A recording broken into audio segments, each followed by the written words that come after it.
菠萝与凤梨在生物学上是同一种水果，市场上凤梨与菠萝为不同种水果。菠萝削皮后有内刺需要剔除，而凤梨削掉外皮后没有内刺，不需要剔除。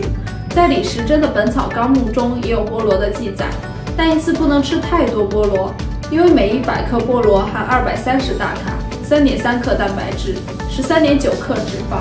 41克胆固醇、22.8克碳水化合物、13.7克糖分和1.7克膳食纤维。菠萝蛋白酶能有效分解食物中的蛋白质，增加肠胃蠕动。这种酶在胃中可分解蛋白质，补充人体内消化酶的不足，使消化不良的病人恢复正常的消化机能。此外，菠萝中所含的糖、酶有一定的利尿作用，不但对肾炎和高血压的病人有好处，对支气管炎也有辅助疗效。由于纤维素的作用，对便秘治疗也有一定的疗效。当出现消化不良时，吃点菠萝能开胃顺气、解油腻，能起到助消化的作用，还可以缓解便秘。除此之外，菠萝富含的维生素 B1 能促进新陈代谢，消除疲劳感。菠萝汁有降温的作用，并能有效预防支气管炎，但是发烧最好不要食用。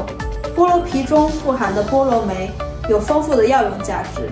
根据专家20多年的实验，长期食用菠萝皮，心脑血管、糖尿病发病几率明显降低，并有一定的抗癌效果。有3类人群不适合吃菠萝。第一类人群是有过敏体质的人，菠萝含有一种特殊的蛋白酶，这种酶有可能会使容易过敏的人过敏，